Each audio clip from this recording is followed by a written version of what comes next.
Good morning, good afternoon, or good evening, wherever you may happen to be, and whether you're watching live or archived. And welcome to episode 27, I think, of the Nautel Transmission Talk Tuesday webinar series. Today should be a whole lot of fun. I've got a good friend as my co-host and partner in crime, the handsome and talented Josh Bone. Josh, welcome aboard. Happy to have you here today. Well, hi there. How are you today, Jeff? Look, if I was any better, I'd have to be twins. Oh, Uh, I thought you were going to be I thought you were going to be kittens. No, well, there are days. And if there were, your kittens would like me better than they do you, but that's a They whole always different, do. Yes, a they whole different always do. argument. Today we're going to talk about SNMP, Simple Network Management Protocol, and a lot of folks will be telling you it's not that simple. It's not that bad once you understand it. Before we get rolling, we are going to do a few housekeeping items, the usual stuff for the regulars here.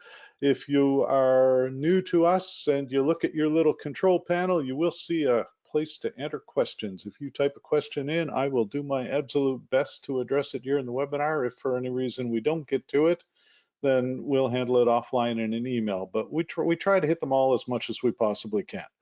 Also, you'll see the little hand raisey icon. If you click on that and you're not feeling shy, we'll definitely unmute your mic and add you to the conversation, and we'll have a whole lot of fun that way as well. Over and above that, if you're an SBE member, remember that a Nautel webinar does qualify for half a credit toward recertification under Category I of the research schedule. So definitely, if you're an SBE member with a certification, keep that track down. If you're not an SBE member, join up. It's definitely some benefit to it. There's a lot of good webinars, a lot of useful networking opportunities, and a whole bunch of value to it. All right, moving forward. So we're talking about SNMPE or SNMP. I'm going to screw this up at least 5 more times in the next hour. Buckle up. So what do the acronyms mean? We're going to talk about that because, oh, the letters. We got numbers. It's like Sesame Street on steroids. We'll talk about the things that you need to have. Josh is a good guy to talk to about this because he's done some implementations. In your registration form, there was a chance to ask some questions in advance. I've got a list of these in front of me, and we'll try to address those. I see some of the folks who asked them are there, so if need be, maybe we'll unmute you and elaborate on those as well. And we'll talk about rolling your own versus pre-made and other thoughts. The funny thing, and Alex Hartman, who I haven't checked to see if Alex is on or not. I do see He, his name there. Good. I was going to say, he said he was going to be joining at some point. So, At some point. Alex likes to make the joke that the IT folks have been trying to get rid of SNMP since about the year 2000 or so, when Broadcast discovered it, 5 years ago, give or take. something like I'm that. Yeah. something like that. So it's one of those late to the party, but there are definitely a lot of benefits to it. Dave Creel says, "Hey, Josh from Gadsden." So one of your Hey, neighbors Dave. is on the line. And Sean Mattingly is already thanking us. And Sean, don't thank us yet. Wait till we're done and see if we've Let us lie provided. to you first, John. There you go. Let's provide some value here. Um, so the first thing is, what is the structure? And forgive the green text. I realized after I started presenting this that it's like, whoops, should have changed that too. But basically, Josh, you spent quite a bit of time setting these up recently. So tell me how this rolls. This is so. All right. Let me think how to start this and not trip over myself. The heart of SNMP is the OID. Which, do you have a slide that explains the Oh OID? yeah. Oh yeah. We'll get into that in Um, detail. that is the object identifier that you plug in that will isolate each parameter that you're trying to monitor or control. And that's the heart of anything. They're all organized in a MIB, which is a management information base, which is basically a file that outlines the structure of how SNMP is laid out. So you've got an SNMP manager, which in broadcast case is usually some type of remote control, or you can roll your own. Burke integrates it, as does Automat, and Davicom, and most of the major remote controls have an Snmp Manager built in or available. The lower end remote controls, not so much. Now the agents are what is running in a device, a transmitter, a coax switch, some other type of controller. There are certain types of generator transfer switches that have them in there. Anything modern, typically, that is used in broadcast and in some other industries, especially IT, routers and printers and things like that, will have an Snmp agent built in. That agent then interfaces with the device itself. The device communicates with the Snmp agent within that device, or if the agent isn't integrated into the device. Like we're working on a project right now for an industrial setting that the devices actually, none of them speak SNMP. A lot of them speak Modbus or LAN or BACnet or some of the other industrial protocols.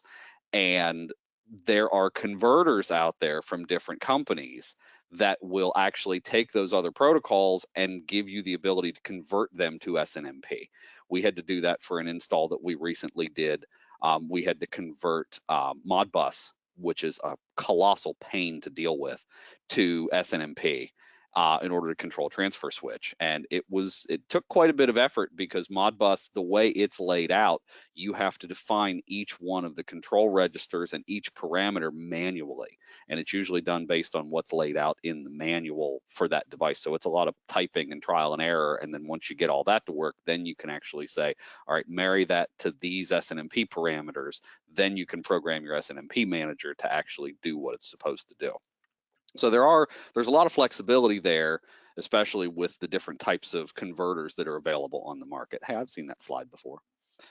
So yeah, as I mentioned, most remote controls are Snmp managers or the higher end remote controls, and then you've got different types of Snmp agents. Your Nautel transmitters, other types of transmission equipment, other broadcast peripherals, your routers, things like that. You can determine what you want to monitor based on what has the ability of SNMP.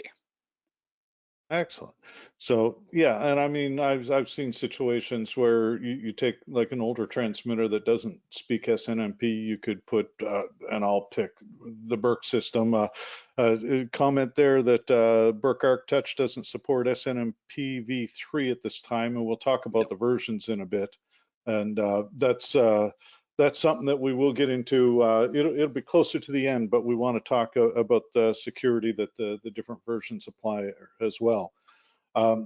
So beyond that, this is just a text wall that basically says what you said in a whole lot of less clear words. So we'll skip past that. And then we get to the MIB, the Management Information Base. This is the list of all the stuff that we can monitor or control or. Mm-hmm. So, I've got a slide coming up that breaks down the OID, which more acronyms. Like I said, we love the acronyms here. Lots of letters.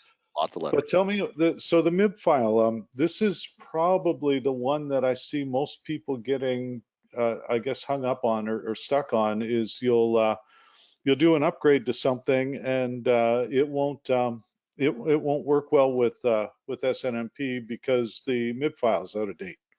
Yes. Basically a lot of manufacturers when they update firmwares and things like that, they'll update where things live in the MIB, what the OIDs are, things like that. I take that back. Most manufacturers try not to change the OID because that would just break everything. However, I do know of one particular manufacturer that isn't Nautel that has a real disaster of an OI or of a MIB, and it's because they chose, instead of putting the OIDs in a way that you can walk the MIB in a MIB browser in a remote control, everything went in tables. And like the Burke MIB browser that allows you to load a MIB and then click walk and it'll show you, and you just click the parameter that you want and it sticks it into the appropriate channel. It can't read tables. most remote control MIB browsers can't read tables. So the way we had to do that was in your iReasoning MIB browser, which you show in your slide there, that we had to get into that and then hunt and peck through each table to find the appropriate OID and then paste it in there. I have a text file now that has all the useful OIDs for that particular transmitter manufacturer's MIB, so that when we go and build a file, I don't have to reference the MIB. I can just go and copy the OID from there. Alex was there the day that we figured that out, and he and I were cussing very loudly at that particular transmitter because of that problem. Mike Tosh is saying name names, but we'll pass on that No. this. No, if you'd like to know, Mike, you can send me an email. There you go. There you go. So Sean Mattingly wants an overview of what you can use SNMP to do, and that is literally as limited or expansive as the MIB file itself. Is that not correct? Like with us, if you can do it on the front panel of the transmitter, you can pretty much do it through SNMP. Yeah, that's the case with most devices that we've worked with. You can pull almost any parameter and control any function using SNMP. That's the typical joy of doing this. This gives you the ability to interface it with any device that will read SNMP with just a network connection. I mean, that, you know, in the Burke world, that's all a Plus Connect is it's an SNMP translator for the newer transmitters. In the older transmitters, it was a serial translator. But in the new transmitters, you know, you get a Plus Connect, it has a network jack on the back, and it literally goes and pulls all the SNMP parameters out of the transmitter and converts them to drop-down menus. It saves a massive amount of time. Yeah. Now, there are two things I'm going to step a little out of the realm of the ordinary here. Matt Herden is this week's disembodied voice. It's out again, but Matt, in addition to graciously recording everything, I know he has a microphone, and he's not typically a vocal part of these presentations, but he's also the product manager for the new AUI project. And so I think he just volunteered for something. So Matt, I'm going to get you to unmute your microphone and talk just a little bit. But the new AUI is going to require new MIBs is one example, correct? Yeah, absolutely. So typically a MIB is a reflection of the internal organization of information on a particular device. So in our each transmitter has its own set of MIBs, and that was designed when we designed the transmitter and the software that sits on it. And so since the new AUI will sit on top of a new operating system, a new middleware, and then of course the new AUI, the MIBs will be a reflection of that. So you're going to see new MIBs, and we'll supply those as soon as we possibly can, so people can get a bit of a head start to understand how to transition across. Exactly. Now, I did see a little comment in the private chat here about might be useful to create an old to now MIB mapping tool to let people know where things were and where they're going. I think you just assigned yourself a little task. Yeah, I'll look into that because I think it would be pretty handy. I mean, it's really, you know, the functionality is still the same. It's just organized in a slightly different way. So you're going to sort of trace across from the old function to the new function. So I think we can help people out by creating a map per series. Well, and especially for the folks that have rolled their own with respect to SNMP, that'll be a handy tool. Well, and coming from a field installer perspective, yes, that would be a very handy tool.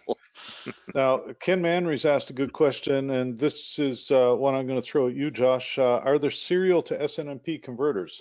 Because, for example, some of the old stuff, you had serial data kicking out, and you knew what was coming, but can you convert that stuff to SNMP? Oh, absolutely. There are a couple of different manufacturers that make different types of serial to SNMP converters.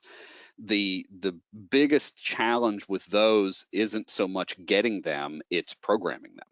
because every serial protocol is slightly different. So if you know what the serial protocol is, and you can populate the serial side of that in saying this serial command means this, then yeah, you can convert that to SNMP and basically name the SNMP function whatever you need to, or it may have a generic name and you just have to map it to that. There's a company called Control Systems Minnesota that makes a vast array of other protocol to SNMP and other protocol to other protocol converters. Those are used a lot in industry for HVAC and refrigeration and things like that. They do have one that's called the Proprietary Serial to SNMP Converter. And that's basically open serial. You define the serial parameters. You can either connect it via a Phoenix connector, or I think it has a DB9 on it, and it'll spit out SNMP however you decide to write it. So yeah, you can literally convert almost any type of legacy protocol to SNMP. Someone builds a converter that will do that. Okay. And Sean Mattingly had asked if this screenshot's a browser for all things SNMP on our LAN, and the short answer is, in this particular case, no. It was me sitting on a laptop. I don't even sure if I was in a hotel somewhere, so I don't even know if I was on the internet at the time. But what you're looking at in that particular screenshot is a very, very small portion of the MIB file for a VS300. My on-the-road transmitter. There are roughly 2,000 lines of OIDs in the MIB file for that. So only 2,000. And I say roughly. I estimate. I don't know. I've never counted. Matt, I'm going to get you to unmute again. I'm going to put you on the spot because the question was asked, and I refuse not to answer a question. When's the new AUI coming out? I'm hoping to see the beta by the end of March. Things are moving along, as we've talked about before, I think, in different places. We are replacing the entire stack from the operating system up through the middleware, up to the AUI itself. So there's a lot of work, and it's one of those things that'll be ready when it's ready, because we don't want to put garbage in your hands. So it's looking really good. I'm pretty happy with the progress. But that's what we're looking at right now, is the VS beta sometime in March, if all things go well. And okay. I'm pretty excited about the whole deal. And anyone who's signed up already, I'll be sending out a note, and I know you've heard that before, but I'll let you know as soon as it gets close. And I don't want to disappoint. So, and then the other ones will flow out after that. So. Excellent, thank you. Sorry to put you on the spot for that, but the question was asked. Now, Sean Mattingly asked another good question. Josh, is there anything that exists that you can use, like, you know how you've got Wireshark and stuff, so you can look at all the network traffic on your website or on your network. Is there anything that will let you sort of snoop out SNMP devices on your network? I honestly don't know the answer to that. I think there is. I was actually looking for something like that a couple of weeks ago. All right, I'm going to interrupt you because Alex has just typed yes, so I'm going to unmute him and let him answer. I was going to say that if anybody would know, it would be him. So yeah. So yes, there is a utility, well-known port factor. Just a simple port scan of your subnet for port 161 and 162 will get you all the devices that answer. You can easily scan a subnet using a free Windows utility called Advanced Port Scanner. It's also a company that makes advanced IP scanner. So if you need to scan a network to figure out where devices are and what IP addresses are in use, they have one that does ports just the same. So anything that answers on 161, you have an SNMP open. Okay, excellent. That makes sense. Good point. Perfect. Yeah, simple, easy way to do it. Tom Weeby asks, where do you see products or broadcast-specific products like VERC versus network monitoring products like PRTG? Then I've got a Passler screen up here somewhere. At the end of the day, you just want one screen to look at and see history and status of everything. So purpose-built versus general purpose versus roll your own. What do you think?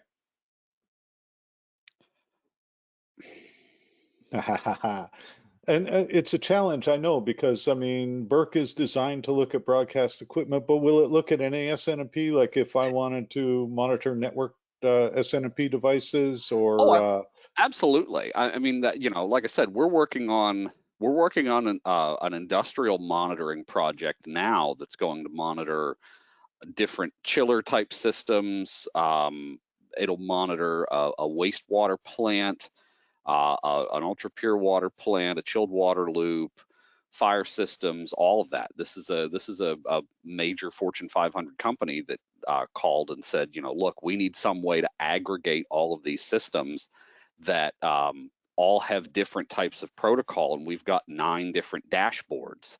And you know, if something happens to this one, we want it to do something with this one, and we want it to call. That's the thing, because I got the call and they said, you know, explain how you do what you do, and I told them, you know, what we did and stuff like that. And well, how does it alarm? I said, well, it'll email or text or call. They're like, how does it call? I said, it plugs into a phone line and it calls. He's like, why can't my $2.8 million wastewater treatment plant do that? Don't know the answer to that, bud. Thanks. So we're working on a system that will utilize a lot of those converters to get it from the different industrial protocols over to SNMP and to be able to monitor their plant. And there are lots of industrial automations out there that specialize in industrial, but especially if you want that telephone alert.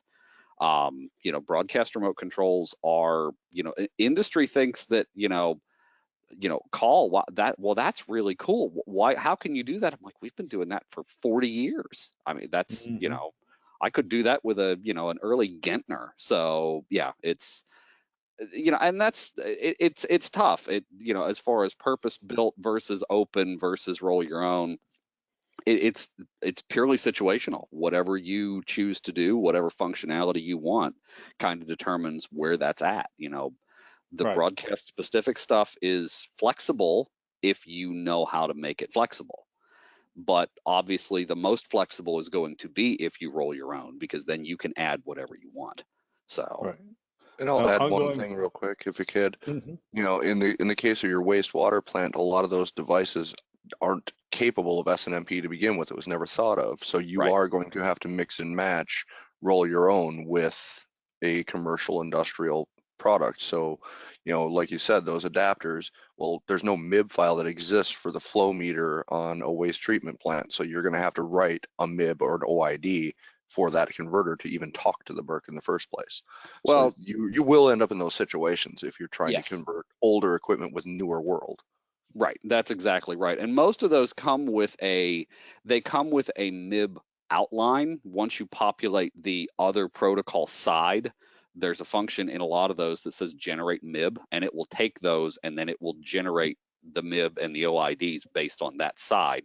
So you don't necessarily have to write it yourself, but you do have to create it. There's not an off-the-shelf thing that says do this on this side and it'll be this. No, it Right. kind of gets created on the fly. So gonna jump in a little with a few other ones. Rob Enders mentions that PRTG from Passler, they have a free version that'll let you look at up to a 100, I guess, OIDs independently. Where there was another one. Now It's I actually did get 100 sensors. There's a big difference. right. Sorry. Thank you. Yes, very true. And Jeff Nimitz had sent in a question in advance asking if there were any other recommendations. And he mentioned that with the 100 monitoring point limit for the free version, what other recommendations do you have? Alex? You're You're the king of do it yourself. So I am, but at some point you realize that you are monitoring a business with this and there will be costs involved. You can't always get away with free. That being said, yes, you can roll your own. Cacti was a program I used a long time ago. MRTG, which is what PureTG is based off of, which is a free and open source system that does very similar things, but you have to put a lot of work into making it work. You know, I've made screens that rival a Burke monitoring system with the free software. It took several months to do so, Yeah. but you can certainly do it. You know, integration and knowing programming and knowing how to formulate an HTML web page with live updated cameras, you know, there's something to be said for paying for convenience. Right. You know, if you don't want to sit and spend the next 2 years learning how this stuff works, you just fork over the checkbook and say, we want that. Yeah. But there are other options out there that can get you into that realm. You know, I'm the king of the Raspberry Pi world. They are very handy. They have 6 serial ports and speak every different language you could possibly think of. And if you can't think of one, you can make one. You know, they're just bit flipping at that point. So Right. you can turn a Raspberry Pi into a nice little Snmp monitor. As a matter of fact, I did that for an old sign systems here locally that has a serial port on it. I made the entire sign system Snmp aware just by hooking it to a Raspberry Pi. Now that segues into a question that Terry Cowan had asked. He says, hi, I've been successful in writing software to read SNMP, but so far have not found the correct algorithm for writing. Can you point me in the right direction and make the point that SNMP is much more efficient than using AUI? And that is very true, especially with the Flash-based AUI. It's kind of a resource and bandwidth hog. So definitely that is, that's a good point. SNMP takes a lot less bandwidth if you're on a restricted connection. Yes, it definitely does. It can, No, absolutely. Now, if you're trying to do everything AUI does, all things being equal, it's going to be about the same. yeah. Well, and if you move to the HTML5, it's a little less. So I'm getting ahead of myself because I know it's not there. Rob Enders mentions that if you're familiar with Linux, you could go with Nagios and its derivatives as well. Yep, I may that's pronounce what that Cacti wrong. was originally. You know, the genesis of Cacti turned into Nagios, which is Yeah. a full suite. Okay. And Sean asked, and Sean, I'm not sure. Do you have your microphone with you today? I know some days you've got it available and some days you don't. But Sean Mattingly had asked about, he sees settings for SNMP enable on a few pieces of network gear like Ubiquiti IPSTL gear. How do you know if it's working after you enable it? And Alex, you're kind of the Ubiquiti master, so I'm going to unmute Sean and let you guys sort of talk back and forth amongst yourselves for a second on that one. Yeah, my question was essentially, you know, I can turn on SNMP features, but do I have to be some kind of computer programmer in order to really use it for anything practical? Does anybody No. make like an interface that make it easy to connect one feature or one box to another, or browse them, or even tell if I've put the settings in them correctly? You know, Josh has more FaceTime with the Burke stuff and other commercial remote controls, but if it speaks SNMP, you can make it display anything as long as you have the MIB. And all of that is built into the Ubiquiti stuff, just the same. So signal strength, packet rate, bits throughput, so on and so forth, and negotiated speed can all be displayed on a Burke using the same thing. Now, I will say that in the Ubiquiti, it depends on which radio you have, because most of them have enable SNMP functions, but Ubiquiti has been really bad about keeping functional MIBs available for all the radios. Because The I have like, newest stuff is actually in the radio. They finally yes, upgraded yes. that. But with the older M series, for instance, and some of the stuff that's been around for a couple of years, yeah, you got to go dig for those files. And I they're, lost you at functional MIBs. What is that? What does that even mean? basically, if you can find a MIB for some of the older radios, they may or may not work because they've updated firmware. That goes back to the whole, when you update the firmware, sometimes you can break the SNMP functionality in like the older rockets and things like that. The newer air fibers and anything that's current with current firmware, you can download the MIB directly from the radio and it will work. Otherwise, you have to try to go find it on Ubiquiti's website, and the one you might find might work or it might not. I fought with that for 3 days trying to monitor a set of rockets that are like 5 years old, and I got 2 functions to work just kind of based on a hunt and peck through a bunch of different MIBs. Beyond that, that was all I was able to get. So But to step this back a notch, for those of us that don't play with this every day, The MIB file, the management information base, which contains all the object of the OIDs that tell you what everything is, has to be installed in your Snmp Manager. So every device will have its own MIB file, and that file needs to be installed in the manager. So, you know, if you decide you're going to monitor a Nautel transmitter from Passler, from PRTG or iReasoning, you have to install the MIB file from the Nautel website into that manager. And that's like I say, that's one of the gotchas that sometimes folks tend to miss. Is a manager a box or a piece of software that you reach out and get? Yes. Because it can be either. Like in this case, iReasoning is a MIB browser. It's just basically a read and control, but it's not very customizable. It lets you look at everything. But you have to know what you're looking for, or you're going to waste a lot of time trying to find it. Burke plus touch, Josh, I'm going to let you address that, but it's more customizable where you can say, I just want to look at forward power, reflected power, volts and current, and skip the other 2,000 things.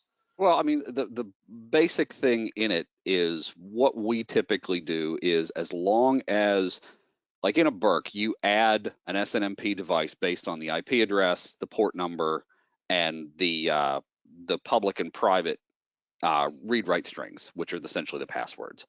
And once you do that, if you have the appropriate OID for the function that you want to monitor or control, you can add that without loading the MIB proper. The MIB is only necessary to be loaded if you're using traps.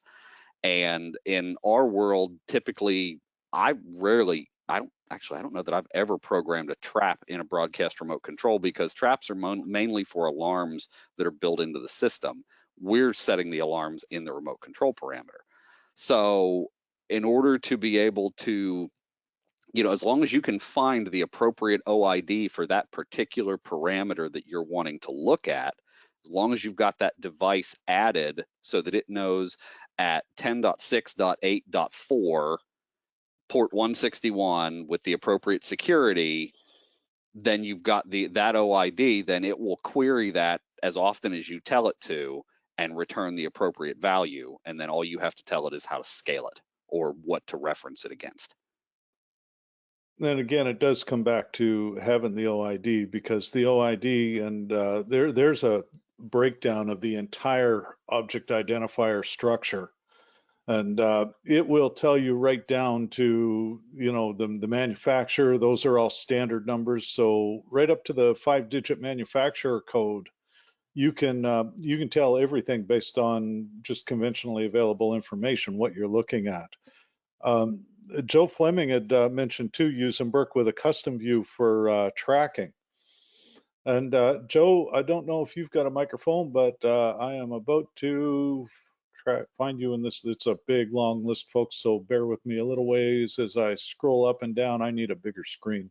I'm going to get the Alex display with like the 55-inch monitor. I've got a 47 that has a quad viewer on it. You need to get one of those.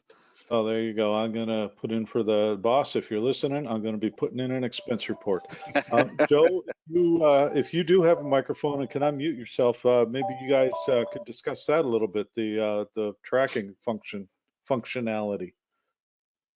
And let's see, I've also got to scroll down a bunch. I've got more stuff going on. Like I say, need more screens. No microphone on Joe's side. So what about that? If you because you've done several of the Burke installs, Josh, I know that for a fact.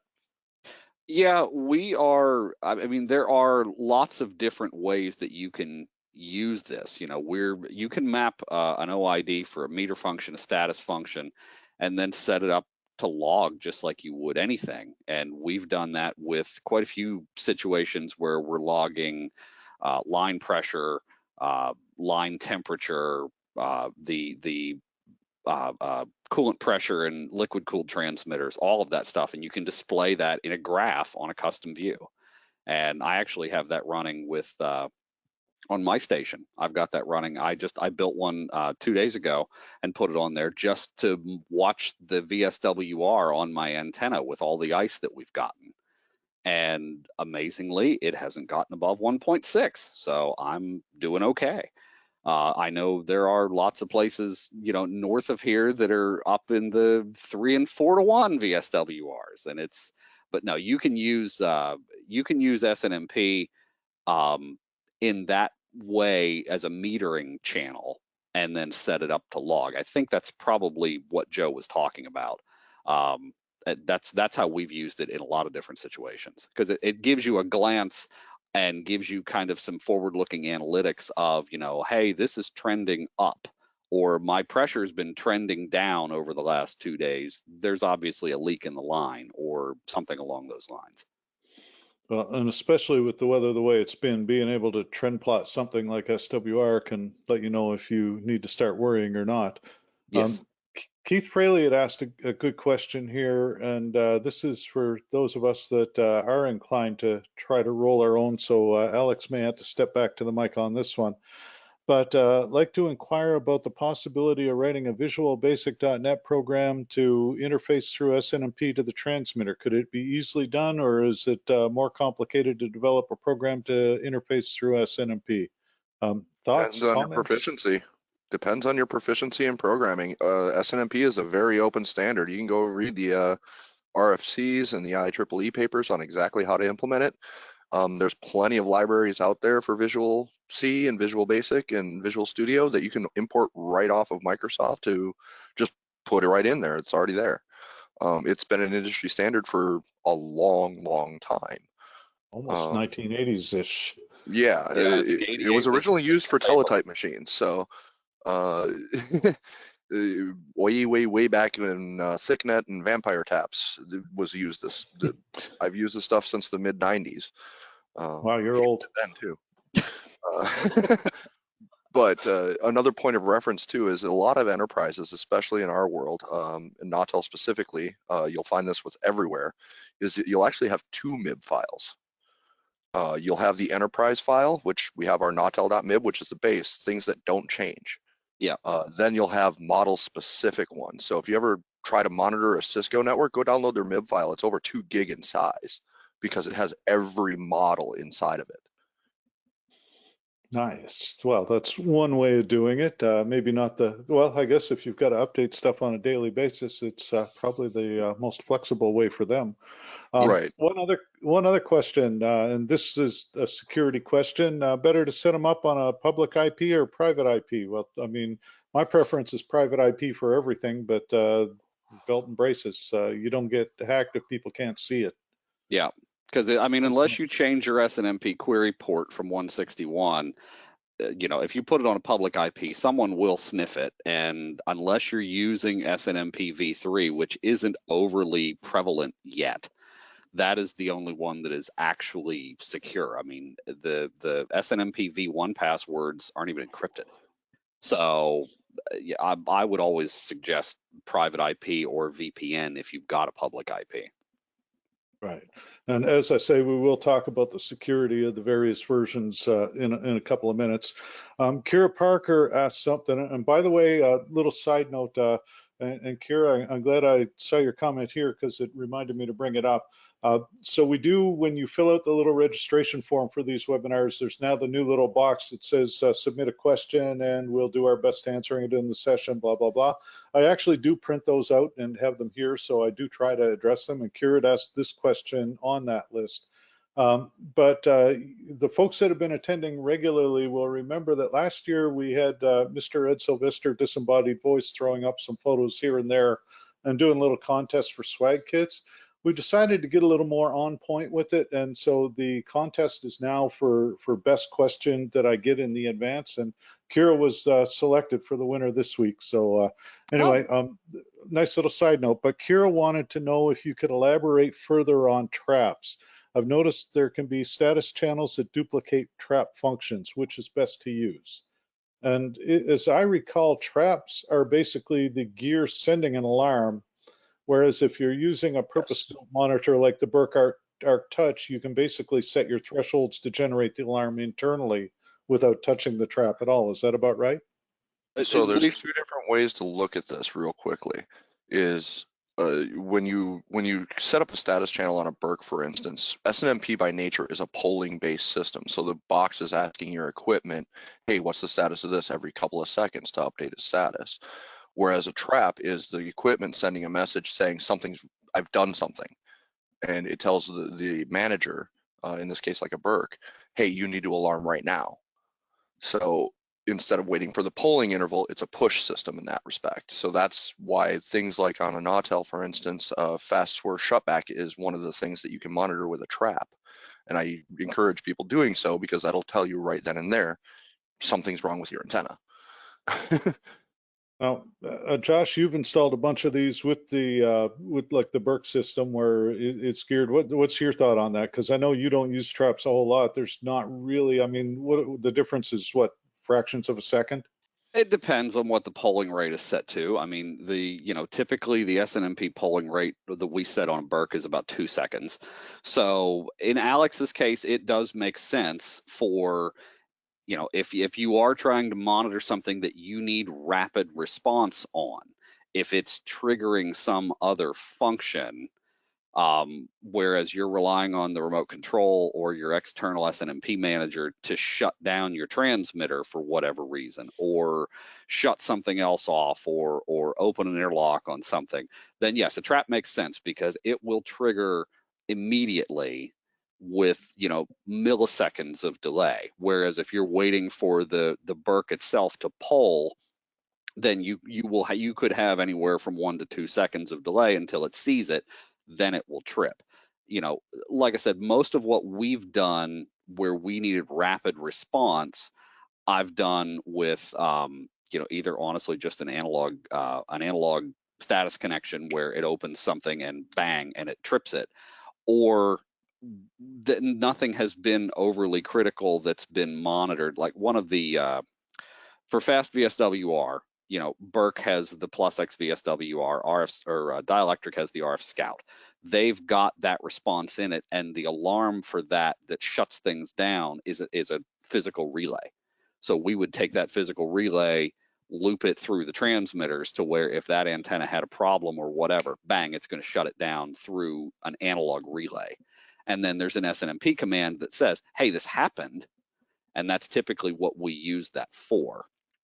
Traps are an option, but for those types of things, just from I guess, old school, make me feel better about things standpoint, I want a relay that's going to take you off the air. Because then if your network fails, you have a lightning strike and the network fails, it blows out your switch or whatever, you're not relying on that switch to turn your transmitter off if there's a problem with that antenna or line. So again, a lot of that is preference. Traps are immediate as long as you're monitoring them appropriately. But I don't rely on, I don't like to rely on SNMP for fast response stuff. I don't like to rely on anything network based for fast response stuff because there's always some level of latency. So. Yep. And I mean, it could be, the 30 millisecond ping, or it could be, depending on network congestion, seconds. Yes. Well, and the other thing to keep in mind when you do that stuff, though, too, is the faster you poll, because remember, SNMP is a polling system from the manager. The more often you poll, the more network traffic you will generate, and you can overwhelm certain devices if you're polling too fast, like every quarter second, for instance, to get really fast response time. You could load this little CPU inside that device to the point where it can't even function anymore and just lock up. Right, and that segues right into a question that, actually 2 questions, but first from Joe Fleming, what about traffic with polling? Does it make sense to stagger the polling rates or just keep everything on 2 seconds? I think that's one of those things where it depends on how many devices you have. And if you've got 20 devices and you have them all polling every half second or something like that, then yeah, you're getting into creating so much network congestion that you're going to increase your latency inadvertently.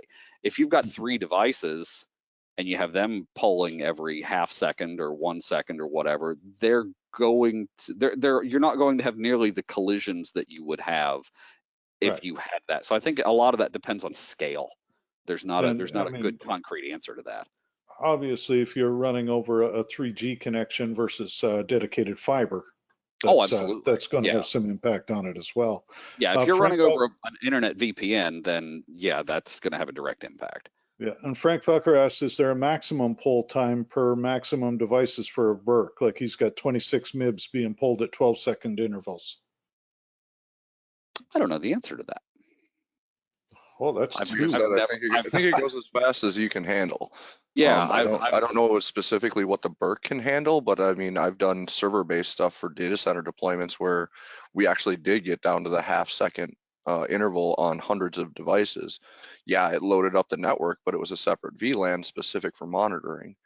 Yeah. Okay. But you know, I was generating 50, 60 megabits of data a second by doing so.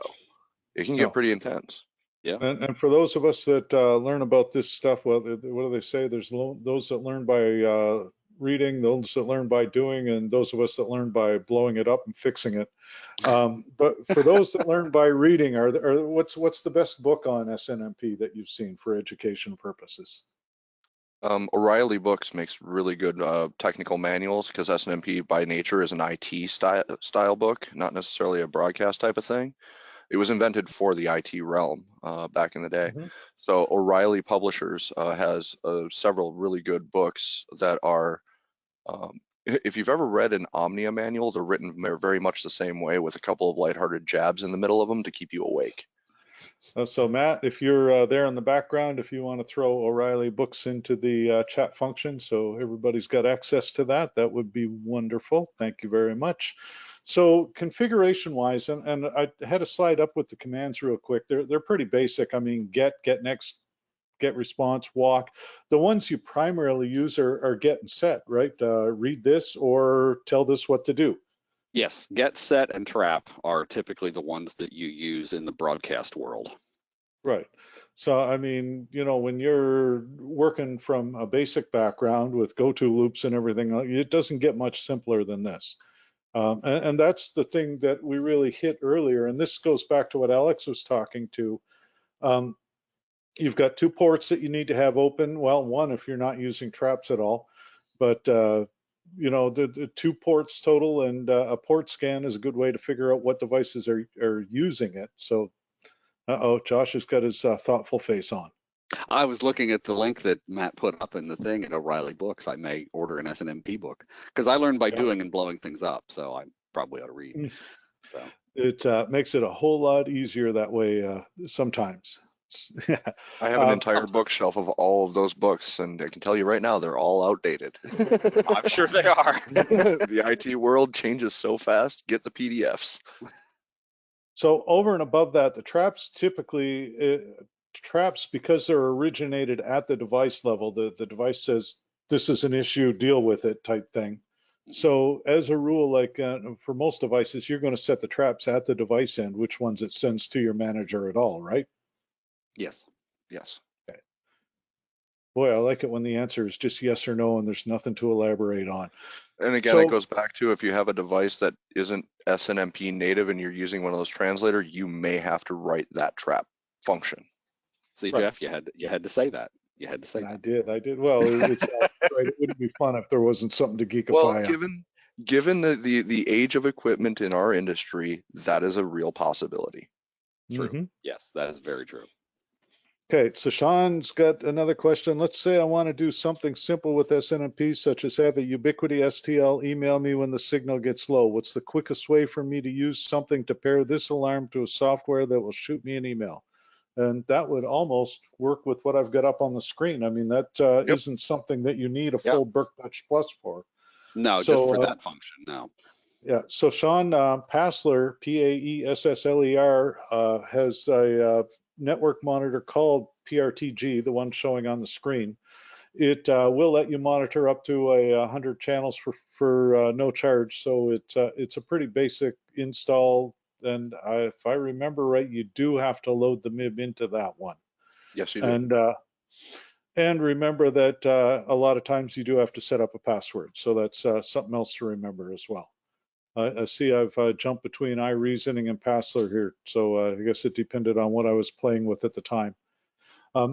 and coming back to the MIBs, if you're looking at like our gear, you can go to our website. If you go to our website and click latest software, then from there you can go back to the root directory and scroll down till it says SNMP MIBs, and you can get the MIBs for anything we've got that's got SNMP capability. And remember, you do need both of them. You need the Right, Nautel.mib file, and then you need the device model MIB. exactly, very, very true. And again, the reporting can be as simple or as complex as you want to make it. Josh, now you want to talk to that because you've been configuring these for end users, and is that one of those things where it really comes back to whether how simple or complex they want it, or is there a preference? No, I mean, it's definitely subjective. The one that we just did used a we used, well, I maxed out the channels on the Burke. So that was 200. We had 256 statuses. I ended up using 19 meters as statuses. And the majority of that was brought out to 9 different custom views. And we were monitoring a lot of the metering functions on these transmitters, a ridiculous amount of status functions. These were Rohde & Schwartz TV transmitters, and they wanted to monitor the warning, or I'm sorry, the OK, warning, and fault statuses of multiple different parameters within the system. So there was a cooling system summary, there was a pump summary, there was a cooling system status, there was all, and each one of those had 3 statuses that we were using. And that was all done based on integer matching inside the SNMP. So 5 was okay, 4 was warning, 3 was fault, and 2 was off. So that sucked up a ridiculous amount of channels. But like I said, we had some very active screens that we had built, one for each of the 3 transmitters that were put in there. There was a screen that was monitoring SNMP temperature monitors that we had to put in. There was a screen that was doing SNMP for the ATS that we had to interface with. And then I'm working on another one for another TV client that wants forward reflected fault on off and temperatures, and that's it for 2 buildings. So that, I mean, it literally, there is a plethora of functionality available inside the MIB for almost any device. How complex you want to get is completely up to you. And I'll add one thing that's very interesting, that this is why Josh does what he does so well, is things that you have to think about when dealing with SNMP. What you would think would be a normal condition of it's going to let me know when something goes wrong is not true. It is up to you, because it is a pull-based system, where if I can unplug the Ethernet port from a device, and my manager is going to sit there and constantly pull it, and it's just going to get, well, I didn't get anything this time. But it's up to you to program what happens to 3-strike rule. I didn't get any data for the past 3 polls. What do I do now? That is on you. That is not an automatic thing. So you can't assume that it's always working. You have to set up your own alarm conditions, whether it be a Burke or PRTG or a SolarWinds product, if people still use those. Hey, SolarWinds was a very, very popular product. They just got a really big black eye. Oh yeah, still work well. Still does work very, very well. But the simple fact is, you cannot assume anything when dealing with SNMP. Right. Now, one other thing that somebody else had mentioned earlier on, and we have, of course, we've been talking about Burke primarily because that's what Josh has been working with the installs he's been doing. But there are a lot of broadcast purpose SNMP capable systems out there. Davicom makes them, Automat, not sure who I'm missing, but there's probably several others as well. Yeah, there are others. You know, like I said, Burke is what we work with the majority of the time. You know, the Automat system is very capable when it comes to SNMP. Davicom is as well. There are a lot of other monitoring systems on the TV side that are capable of doing it. I have never personally dealt with any of those. A lot of those are managed solutions, like the stuff from Statmon. I forget what they changed their name to, but there are some of those. And then there are lots of other devices that you can get that will allow you to interface with older transmitters via SNMP. So if you've got an older V series that doesn't have the NX link in it, or even an old Q or FM, or one of the older AMs, J1000, exactly, you can get a different type of box. There's a company called Control by Web that makes a ridiculous amount of small, they're maybe 3 inches square and about 1 inch thick, and they mount on a DIN rail that have different levels of I/O. We just stuck a couple of those in as an emergency remote control because we took over a site a couple of months ago that didn't have a working remote control. And they hadn't in years. And it was like, okay, we needed something. So I stuck an I/O device of this. It had four analog IOs and 2 digital IOs. So I was able to get forward reflected current and voltage, plus audio silence and power fail, and then a relay module. And each of these have the ability to spit out SNMP. So I've got a Burke that lives here at the office, and we set up a VPN tunnel, and I'm actually using the SNMP functionality in the one here at the office to monitor those devices. They also have web interfaces as well, so you can use them, just log into them and look. But I'm using the Burke that I've got here at the office across that VPN to be able to monitor that site until they're able to get their money approved to buy their new Burke and put it in. But these things are great if you need, if you've got an old tube type transmitter and you've got an SNMP capable remote control, you can actually mount that inside the transmitter. It runs on anywhere from 9 to 24 volts. Mount it inside the transmitter, wire your remote control functions to that, and then just run a network cable over to the transmitter. So it eliminates a lot of long run multi-conductor analog cable. Very cool. Dave Colasar in the advanced questions had suggested he'd like to see an example of setting up a GV transmitter similar to a Burke Arc Plus. And is there, I know you've done this specifically, is there any gotchas that you can think of that that really you think should be mentioned at the point? Not really. I mean, that's kind of a hard question for me to answer just because I've done it so many times. I just kind of do it now. And weirdly enough, I learned it from Alex. I dragged him to Florida with me 3 years ago and said, show me how to do this. And we just kind of do it. The biggest thing that I ran into whenever I first started doing this was getting the scaler right. That is a big gotcha in, if you're mapping manual SNMP to any transmitter or any device and you're doing a metering channel, you've got to make sure you get the scaler right, because I know the TV transmitters, and I can't remember. It's been a while since I've done a Nautel with SNMP. I'm going to skip backwards through the slide deck for a moment, but right here, so you're looking at a VS series, you're looking at PA volts, and the syntax is thousands. Yes, and that's so yes, millivolts. The Rode TV transmitters were the exact same way. So when you're putting out 60 kilowatts, it's actually it's measuring the value that MIB is, or that SNMP query is returning, is in millivolts or milliwatts. So you have to make sure the resolution of 3 decimal points. That's why they do it. Correct.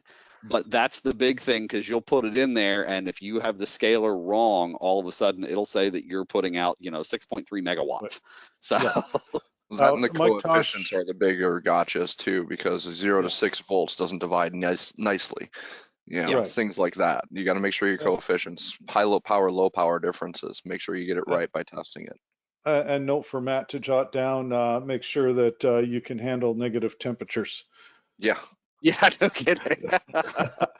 Alex ran his GV10 down, and it got below 0 degrees, and decided that it was 18 below Fahrenheit. So, and now it's saying surface of the sun. Yeah. 187,000 degrees is what it registered. Centigrade, mind you. Wow. So Matt, little design note there. Mike Tosh wants to know, what was that IO unit you were just talking about for old tube type transmitters without SNMP?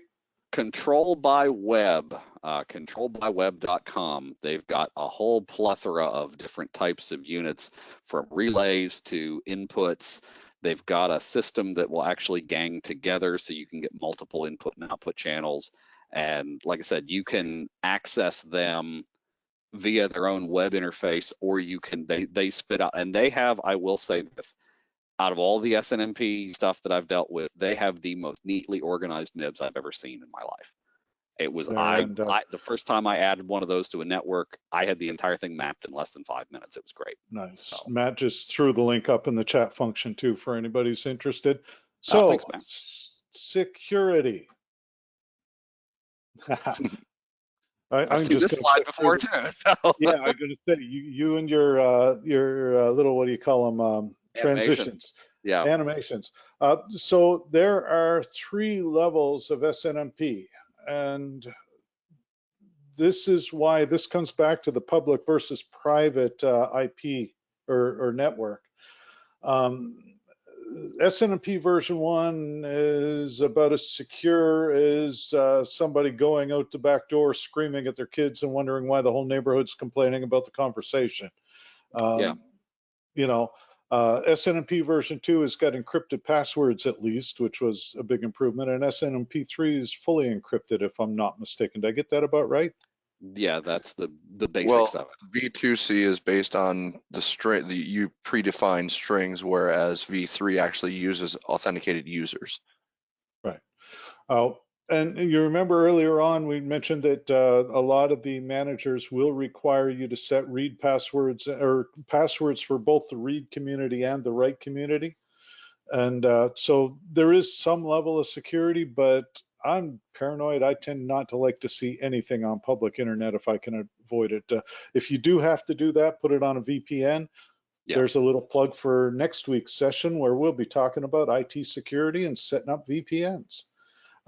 So that's something to, and Sean wants to know if you use the same community string for every SNMP device on your network, like a work group name, or would you assign a separate community password to each? Best practices come into play there. Yeah. You know, don't use public and private, plain and simple. And if you're not using SNMP on your device, turn it off. Yes, definitely. So yeah, and that's and block the ports, because yes, again, depending on the version that's now, our older gear, of course, was SNMP v1. The newer stuff is all v2c, I think, Alex. Yes. Yes. Good. There you go. I'm not as dumb as I look some days. Oh, Trey Cooper had asked a question, and I just saw his name come up as I'm scrolling through the list, so I got to ask it. What do you do when the SBC locks up, the single board computer and the transmitter, and you can't access the transmitter by SNMP? And I'm going to bring this up specifically because I answered that question in our Next Waves newsletter tips article, which is coming out in about a week or two. But the short answer is you send it a SBC, an ARM reset, whether you do it with a conventional remote control or with an IP controlled power strip. But yeah, you're going to have to reset the whole thing. Side note, and I'm going to put Matt on the ropes here. Matt's going to be in 30 seconds. If you had his camera on, you'll see his eyes start to roll. But the theory is that once we get away from the flash, the new AUI will tend to cause a lot fewer lockups. I won't say none because I've been playing this game too long to believe nothing will ever lock up, but fewer anyway. So we've rolled 5 minutes past the top of the hour, which, if you've been following along at home, is not unusual for us. This webinar will be archived. You'll be able to find it on our website by linking through the resources tab to get to webinars. You'll be able to see it go to the YouTube channel. If you subscribe to Nautel.com's YouTube channel, then you can certainly find it there. And then again, we, as I mentioned, got a New Waves newsletter coming out in the next, I think Fiona said next week or two, something like that. So keep an eye out for that. And oh, one other thing Sean had asked is Accent's NetTools network monitoring software any good for SNMP? Alex?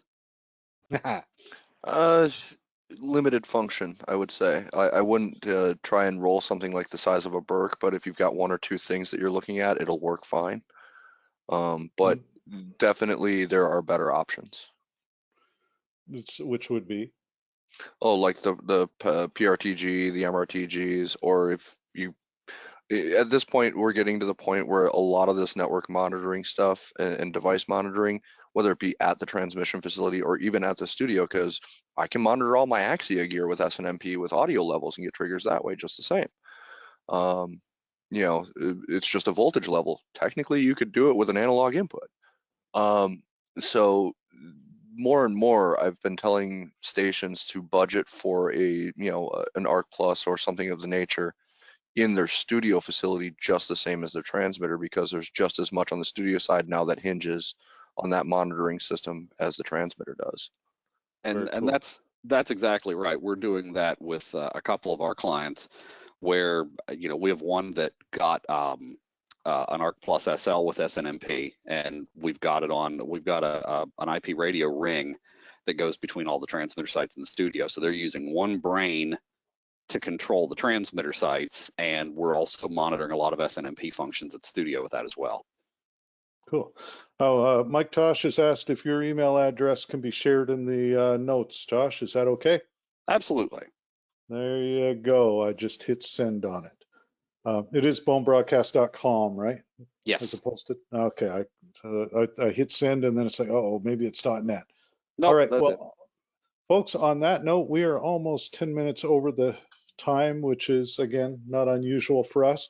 Josh, I really want to thank you for taking some time out of your day. I know you guys are way beyond cold down there. So this morning, for what it's worth, the temperature in Birmingham was 16 degrees Fahrenheit, lower than it Yep. was here in Halifax, Canada. Yes, and Texas was colder. I talked to the guys in Dallas, and they went down to -3 last night. So and the folks in Minnesota are just saying, hold my beer and watch this. exactly. Hold my Alex beer. I and woke up his at -30s. Yeah. So, gentlemen, I want to thank you both very much for your time. Folks, absolutely, I want to thank you all for spending some time with us today. If there's anything we can do to help, feel free to drop us an email, shoot a carrier pigeon over, whatever it takes. Thank you all and have a great day. Thanks all.